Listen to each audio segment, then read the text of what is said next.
Le 18 mai 1985, au Century 21 Theater à San José en Californie, avait lieu la première projection test de Retour vers le futur. Robert Zemeckis, réalisateur du film, avait demandé au cadre d'Universal de ne pas y assister, à l'exception du responsable du marketing Ed Rodzinski.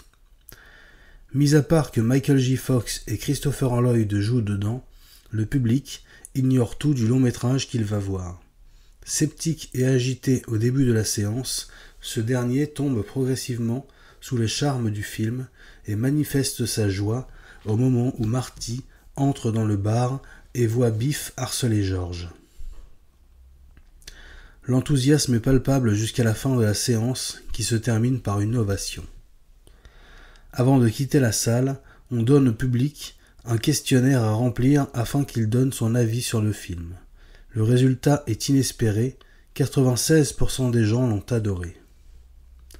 Ed Rodzinski téléphone donc à Sid Sheinberg, qui était à l'époque directeur de Universal, et lui annonce la bonne nouvelle. Sheinberg décide d'organiser une nouvelle projection test au Hitchcock Theater dans les studios Universal afin de confirmer les résultats de la première.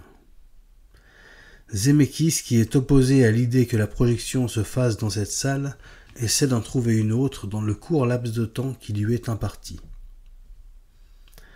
Il échoue et accepte finalement qu'elle se fasse au studio Universal, mais sans la présence de cadres de la société ni de celle des employés du marketing.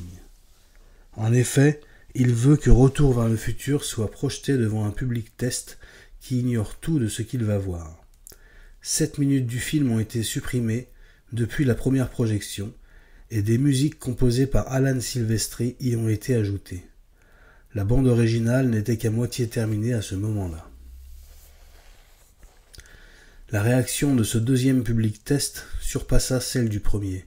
Steven Spielberg était d'ailleurs présent et a comparé depuis cette projection test à celle des Dents de la Mer et de E.T. Très content, Sheinberg demanda à Zemeckis s'il était possible de sortir le film en salle le 3 juillet au lieu du 19 comme prévu initialement. Ce dernier consulta l'équipe de post-production qui avait encore du travail à faire et celle-ci accepta cette date. L'équipe de ILM, la société d'effets spéciaux créée par George Lucas, travailla donc d'arrache-pied sur la finalisation des FX, qui était un mélange d'animation et de pyrotechnie. Quelques modifications sont également apportées au montage après la seconde projection test. Les aspects techniques de la post-production, tels que le doublage, les effets sonores, les bruitages, le mixage, l'étalonnage et l'intégration des effets spéciaux définitifs, nécessitent l'embauche de personnel supplémentaire qui travaille 24 heures sur 24 afin que le film soit prêt à temps. C'est à ce moment-là qu'entre en scène Drew Struzan, créateur d'affiches de cinéma conseillé à Universal par Steven Spielberg, car il avait par le passé travaillé sur les posters de E.T. et les aventuriers de l'Arche perdue. Après un entretien avec Robert Zemeckis, l'artiste se met au travail et lui propose des croquis. L'équipe de production aime ces croquis et donne des directives supplémentaires à Struzan, qui produit alors de nombreuses propositions en couleurs, puis arrive finalement à une affiche finale qui met tout le monde d'accord.